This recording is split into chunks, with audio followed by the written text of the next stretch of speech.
Graça e paz, abençoados. Voltando aqui com o assunto jejum, a força da oração, parte 6. Então, continuando aqui para terminarmos aqui na parte 6.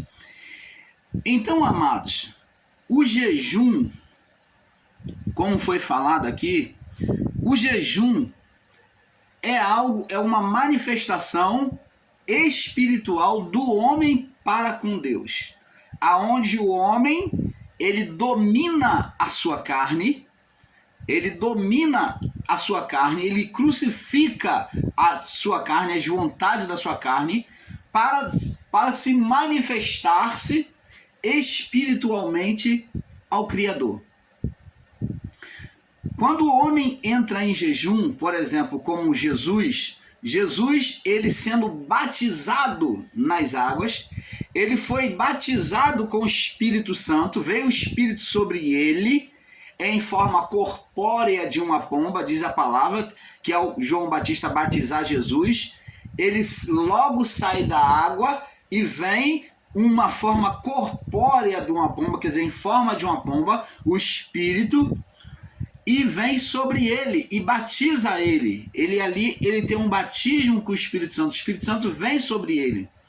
E logo os céus são abertos e ouve-se a voz do Pai. Este é o meu filho amado, em quem eu tenho prazer. Por que Deus falou aquilo? Porque Deus estava falando que o filho ali estava pronto para satisfazer a sua vontade. Por isso o Pai teve prazer. Ali Jesus estava manifestando diante do Pai uma nova criação. Quando ele se sujeitou a cumprir a lei, ele disse para João Batista: deixa, porque a mim me convém cumprir toda a justiça do meu Pai. Quer dizer, me deixar ser batizado é cumprir a justiça de Deus, se submeter à palavra de Deus. Ele ali estava se submetendo à palavra de Deus, e ao cumprir a justiça, mostrar-se disponível para cumprir a justiça de Deus, então o Espírito vem sobre ele, ele é batizado, o Espírito vem sobre ele e a voz do Pai: este é o meu filho amado, em quem eu tenho prazer. Em quem que Deus tem prazer? Em quem se sujeita à vontade dele, assim como o filho. Lembra que Paulo disse lá: sede meus imitadores, assim como eu sou de Cristo? Jesus disse: aquele que quiser vir após mim, Jesus diz, aquele que quiser vir após mim, negue-se a si mesmo, crucifica a sua carne, renuncia a sua carne, é negar-se a si mesmo, é uma forma de jejum, que é abnegar-se, negar-se a si mesmo. Ele está falando de uma vida com Deus e de uma renúncia na carne. Negue-se a si mesmo, tome a sua cruz, tome o seu fardo, viva as dificuldades da vida, tome a sua cruz, passe o que tem que passar com a fé nele. Jesus tomou a cruz em relação à vontade do Pai. Nós devemos tomar a nossa cruz, que é o nosso viver, diante das dificuldades, passarmos com ele, confrontarmos as forças espirituais, as adversidades da vida com ele, com a cruz nas costas. Tome a sua cruz e siga-me. Então, este é o caminho que Deus espera de cada um de nós, que em meio à vida de cada um, as dificuldades que cada um de nós teremos, mas que venhamos permanecer com uma vida diante de Deus, se deixar ser levado até a cruz. A cruz significa o final da vida humana, a morte. Então, querendo ou não, nós repetimos sobre a nossa vida a jornada de Cristo. Nós tomamos a nossa cruz. Ao virmos para este mundo, nós agora temos uma cruz, vamos ter dificuldades, como Jesus disse: no mundo vocês vão ter aflição, ou em outras palavras, para ter o entendimento perfeito, no mundo vocês vão ter uma cruz para carregar, vocês vão ter dificuldades, como Jesus carregou a dele. No mundo vocês vão ter uma cruz, tereis aflição, mas me prossiga carregando a cruz. Tem de bom ânimo, porque eu venci o mundo. Eu carreguei a minha cruz até o fim e venci a morte. Então, todos nós, no curso desta vida, carregamos uma cruz. É claro que uns carregam uma cruz maior. Por quê? Porque não se sujeita a Deus. Quanto mais você dificultar, quanto mais você negar a vontade de Deus, maior será a sua, mais pesada será a sua cruz. Se a sua cruz é pesada, carrega ela com alegria, porque Jesus, o Espírito Santo, te concede forças para caminhar. Te concede um ajudador para caminhar. Assim como concedeu ao próprio Jesus, que não aguentou, suportou o peso da cruz diante daquelas espoliações dos soldados romanos, com aquele chicote, diante daquele maltrato, daqueles insultos, Deus levantou Simão Cirineu para ajudar Jesus na caminhada do Gólgota, no caminho do Gólgota, até lá o Monte Caveira. Então apareceu Simão Cirineu para ajudar Jesus. Aquilo dali era a ação de Deus manifestando-se para o Filho. Então Simão Cirineu ajudou Jesus a carregar a cruz. Deus sempre vai enviar uma pessoa para te ajudar, para tornar o teu fardo, a tua cruz um pouco mais leve. Então isso é a crucificação da carne. Você está entendendo, amado? Jesus, 40 dias no deserto, estava negando-se a si mesmo. Lá no Getsemane, ele já estava tendo uma luta contra si mesmo, a ponto de verter no seu suor sangue, junto com o suor. Ele estava lutando contra a carne, ele já estava crucificando a sua carne, porque ele sabia o que ele iria passar. Então foram 40 dias de jejum. Agora, vamos ver agora sobre a luz da palavra, lá no livro de Jonas, capítulo 2, no verso 1, que Jonas também jejuou. Vamos mostrar que Jonas também jejuou. Jonas também jejuou. Jonas jejuou, capítulo 2, no verso 1 ao 10. Vamos ver assim. Lê aqui. E orou Jonas ao Senhor Deus das entranhas do peixe. Depois da rebeldia dele, ele foi lançado no mar, não querendo pregar a Nínive, né? Estando em Tarso, fugindo da presença de Deus. Então ele foi ter sido lançado no mar, para que os seus companheiros não viessem perecer com ele de barco. E orou Jonas ao Senhor Deus das entranhas do peixe, aonde o grande peixe engoliu a ele, e disse: na minha angústia clamei ao Senhor, e ele me respondeu, do ventre da sepultura gritei, e tu me ouviste a voz. Olha só, tu me ouviste a voz. Porque tu me lançaste no profundo do coração dos mares, e as correntes das águas me cercou. Todas as tuas ondas e as tuas vagas têm passado por cima de mim. E eu disse: lançado estou de diante dos teus olhos. Todavia tornarei a ver o teu santo templo. As águas me cercaram até a alma. Então ele passou a ter um pavor tão grande daquelas águas, né? E o fato de estar no profundo das águas, né? As águas me cercaram até a alma, e o abismo me rodeou. E as algas se enrolaram na minha cabeça, as algas que o peixe comia, né? Se alimentava. E eu desci até os fundamentos dos montes. A terra me cercou para sempre com os seus ferrolhos, mas tu fizeste subir a minha vida da perdição, ó Deus meu. Quando desfalecia minha alma, lembrei do Senhor e entrou em mim, entrou a ti a minha oração no seu santo templo. Os que observam as falsas vaidades deixam a sua misericórdia. Então, aqui Jonas confessa que não há vida senão em Deus, né? Desprezam a sua misericórdia. Mas te oferecerei sacrifício com voz de agradecimento. O que votei pagarei. Do Senhor vem a salvação. Falou, pois, o Senhor Deus ao peixe, e esse vomitou a Jonas na terra seca. Então Jonas esteve durante 3 dias dentro do ventre do peixe, em jejum e oração. 3 dias orando e jejuando. Veio a palavra do Senhor a segunda vez a Jonas dizendo: levanta-te, vai, pois, à grande cidade de Nínive e prega contra ela a mensagem que te digo. Levantou-se Jonas e foi a Nínive, segundo a palavra do Senhor.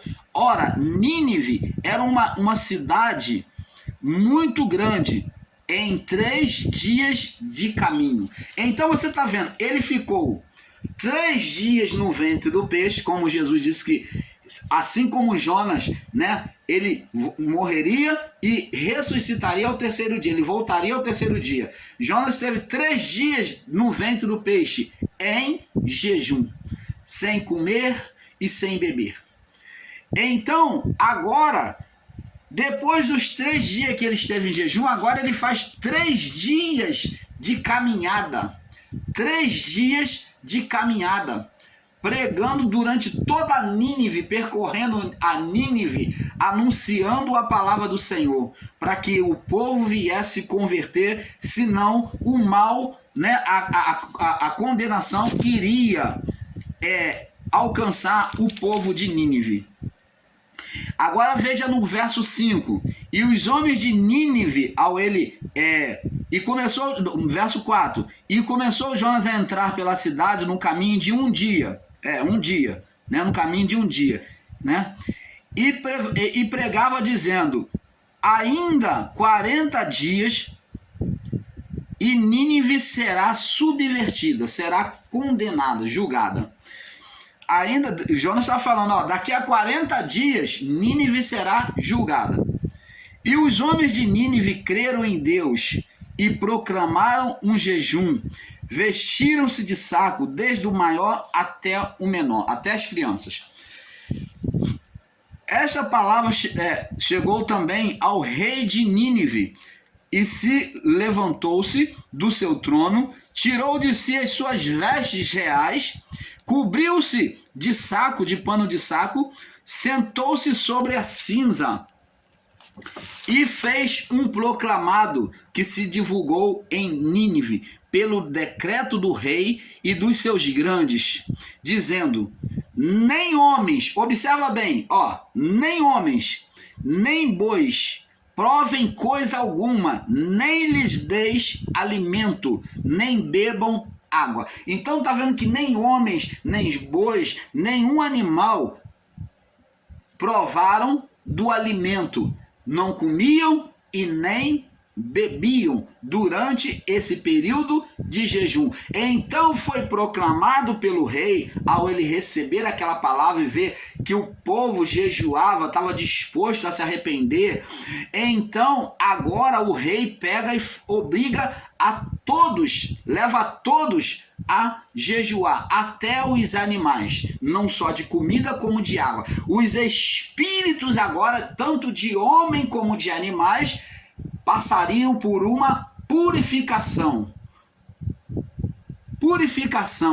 diante de Deus. Os espíritos todos se renderiam a Deus. Foi o que o rei decretou. Mas os homens, verso 8, mas os homens e animais sejam cobertos de saco. Ó, mas os homens e os animais sejam cobertos de saco. Fizeram o quê? Roupa de saco para eles. E clamem fortemente a Deus, que o som dos animais seja para glorificar a Deus, e se convertam cada um do seu mau caminho e da violência que há nas suas mãos. Ora, animal peca, Animal entra em condenação. A cidade de Nínive, o povo era tão maligno que os animais estavam amaldiçoados, em estado de condenação, aonde o ser espiritual usava até os animais. Você lembra lá na cidade de Gadara, quando Jesus veio diante daquele jovem possesso de legião? A legião pediu para entrar nos animais como refúgio para eles. Se nos expulsa, permite que entremos naquela manada de porcos. Por quê? Porque naquele animal, pela lei, havia condenação. Então, eles estavam pedindo para entrar nos animais. Apontou um estado de condenação. Os animais, os porcos. Então agora, você vê que o ser espiritual, ele usava e usa hoje, o que são os demônios, os animais, ele atua nos animais, sim. Tanto que os animais são pedidos em sacrifício a eles, a galinha, o porco, o cabrito, ele atua nos animais. Então ele pega a força, a virtude dos animais, ele pega aquela força, aquela energia dos animais e se alimentam eles se alimentavam das energias dos animais pelo espírito. Então agora o rei vem fazer um proclamado para que os animais também entrassem em jejum de comida e bebida, e também que os animais foram cobertos de pano de saco. E os homens e os animais sejam cobertos de saco e clamem fortemente a Deus e converta-se, cada um do seu mau caminho e violência que há nas suas mãos. Quem sabe, dizia o rei, quem sabe se voltará a Deus e se arrependerá e apartará do furor da sua ira, de sorte que não pereçamos. E viu Deus que as obras deles, as obras deles, né, a atitude deles, como se converteram. Aquele jejum foi agradável porque houve unanimidade, boa vontade de sair do mau caminho. Então, se converteram do seu mau caminho, e Deus se arrependeu do mal que lhe havia anunciado que faria, e não fez. Então esse Deus se arrependeu, esse arrependimento de Deus aqui, porque para muitos é contraditório, que diz que Deus não se arrepende, porque Deus não é homem para que minta, e nem filho do homem para que, prometendo, não cumpra. Esse arrependimento de Deus aqui é a justiça sobressaindo diante da sentença de Deus. Também vemos um arrependimento de Deus quando ele determinou que Ezequias ia morrer por meio de Isaías. Ele disse: põe em ordem a tua casa, porque morrerás e não viverás. Deus não já havia dito que iria morrer? Ele diz que morrerás e não viverás. Põe em ordem, porque você não somente vai morrer, você não mais vai existir na criação humana.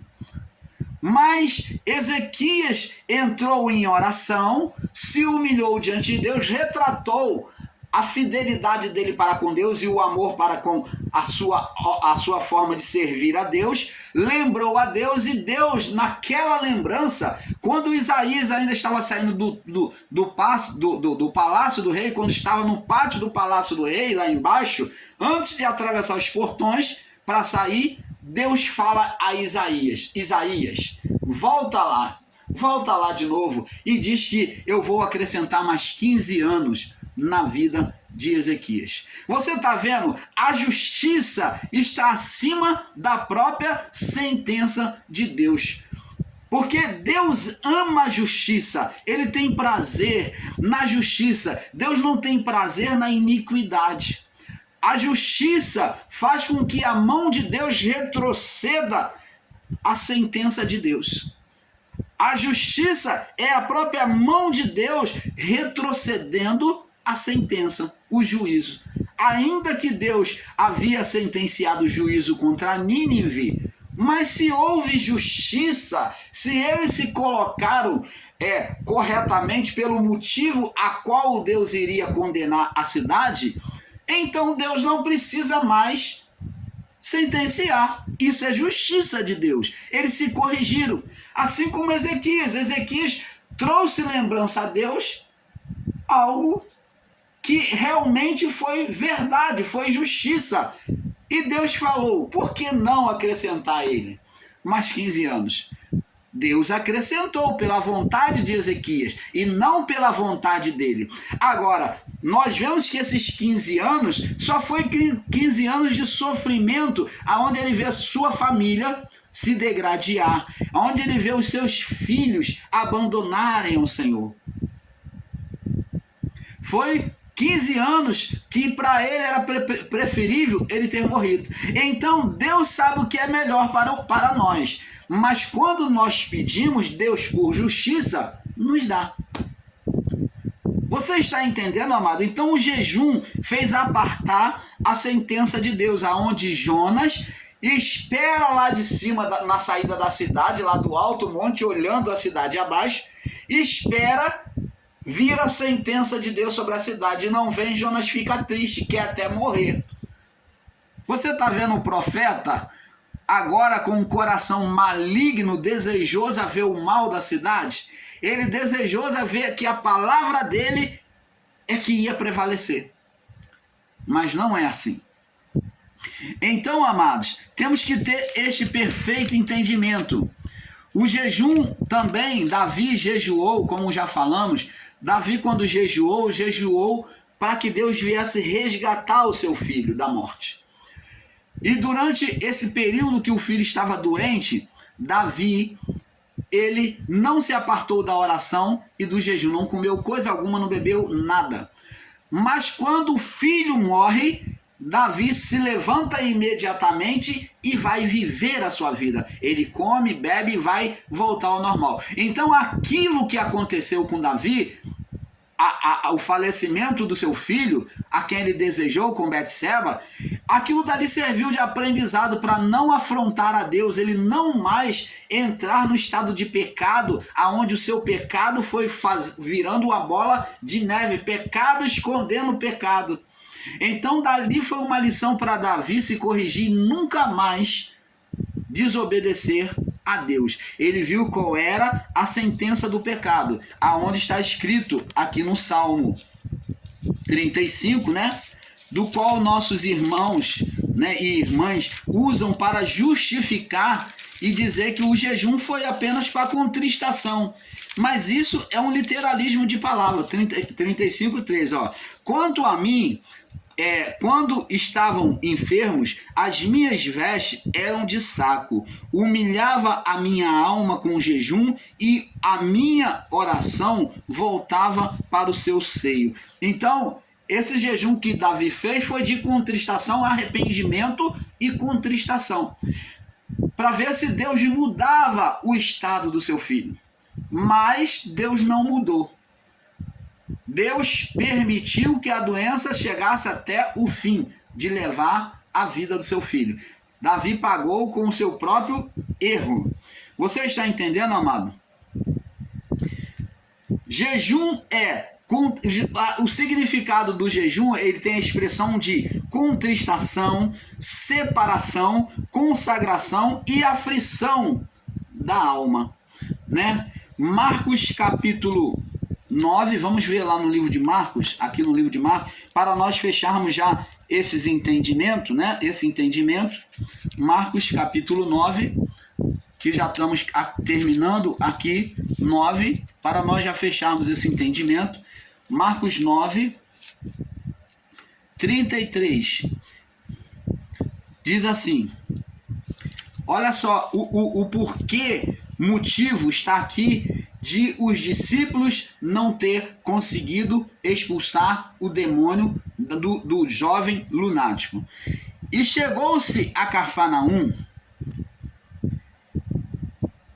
e entrando em casa perguntou-lhes quem? Os discípulos. Perguntou aos discípulos: que estavas discutindo entre vós pelo caminho? Jesus, ele presenciou, e apesar dele não estar ali, mas ele estava ciente, na sua onisciência que nele estava, que eles discutiam pelo caminho. Deus fez saber a Jesus que eles discutiam pelo caminho.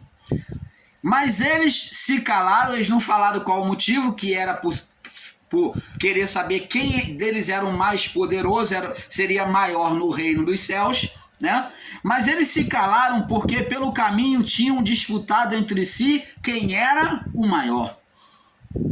E ele, assentando-se, chamou os 12 e disse: se alguém quiser ser o primeiro, ser o primeiro, o maior, será derradeiro, será o último de todos e servo de todos. Jesus se colocou na lavagem dos pés antes da ceia. Ele se colocou como derradeiro, como servo que lavou os pés dos seus discípulos. Ele se colocou com humildade, como derradeiro, como servo de todos aqueles. Existia um discípulo que disse: Senhor, o Senhor de forma alguma me vai lavar os pés. E ele falou: se eu não lavar os seus pés, você não tem parte comigo. Pedro não queria que ele lavasse os pés dele. Então diz aqui, verso 36, e lançando a mão de um menino, agora para exemplificar, para eles entenderem, lançando a mão de um menino, pôs no meio deles e tomando nos seus braços, disse-lhe: qualquer que receber um desses meninos em meu nome, a mim me recebe. E qualquer que a mim me receber, recebe não a mim, mas ao que me enviou, o Pai. João lhe respondeu dizendo: mestre, agora observa bem, amados. Mestre, vimos eles ainda cometeram esse delito, mestre, vimos que em teu nome expulsava demônios junto conosco e que não havia sido comissionado, o qual não nos segue, não foi comissionado. E nós lhe proibimos, porque não nos segue. Então nós proibimos eles de fazer os sinais de expulsar demônio, porque ele não foi comissionado conosco. Nós lhe proibimos. Olha só, eles cometeram não só o delito de porfiar entre si, criar divisão de quem era o maior, contenda de querer saber quem era o maior entre eles, mas quando viram um homem que não havia sido comissionado para curar, para pregar o evangelho com eles, então eles viram este homem que não estava no meio daqueles que foram comissionados, e então foram até aquele homem e proibiram dele fazer aquilo, curar e libertar em nome de Jesus. Ora, amado, eles se consideraram dono, né, senhor do reino, eles se colocaram na porta, como Jesus falou acerca dos fariseus, que eles se colocavam na porta, que não entravam e nem deixavam os outros entrar. Eles se colocaram na porta como tropeço no reino. Olha o motivo, foram 2 motivos que condenaram ele e não permitiram a sujeição daqueles espíritos malignos que estavam naquele jovem lunático. Porque os espíritos malignos tinham condenação sobre eles. Olhavam para eles e via condenação. Por isso que não sujeitaram, porque eles lutaram contra si mesmos e ainda impediram o dedo de Deus, o propósito de Deus. Jesus falou: se eu expulso o demônio, é pelo dedo de Deus. Então aquele homem que não havia sido comissionado, ele estava sendo um dedo de Deus. O Espírito Santo usava aquele homem como dedo de Deus para as pessoas necessitadas, como usava os discípulos. Então eles estavam impedindo o propósito de Deus, a obra de Deus. E diz aqui, João, dizendo: vimos um homem que em teu nome expulsava demônios, o qual não nos segue, e lhe proibimos, porque não nos segue. Ao que Jesus vai dizer no verso 39. Jesus, porém, disse: não lhe proibais, porque ninguém há que faça milagre em meu nome, que libere o poder, que anuncie o poder no meu nome, e possa falar mal de mim, porque quem não é contra mim, quem não é contra nós, é por nós, porque qualquer que der de beber um copo d'água em meu nome, porque sois discípulos de Cristo, em verdade vos digo que não perderá o seu galardão. Você está vendo, amado? Então nós, o canal Luz da Graça, viemos mostrar com toda nitidez a palavra do Pai. O fato dos discípulos não ter conseguido expulsar é porque eles romperam essa relação com Deus, por dois motivos: facção e tropeço, se tornarem tropeço no reino de Deus, impedindo aquele homem de anunciar com eles o evangelho. Se tornaram como se fossem dominadores, dono do reino de Deus. É como muitos aí estão ensinando em graça, eles se acham o melhor em graça, se acham como se fosse o dono da graça, como aquele que só ele que foi revelado a graça, só ele que detém o conhecimento verdadeiro. Este daí está agindo como os discípulos, está sendo um tropeço. Respeite o ensino do seu irmão, seja ele canal pequeno ou canal grande. Respeite quem quer que seja, examine a palavra e não vai contra porque é canal pequeno. Não olheis segundo a aparência, mas julgai segundo a reta justiça de Deus. Não vem julgar as pessoas pela aparência, não, mas julga com justiça, pela justiça, a reta justiça de Deus, porque é assim que Deus faz.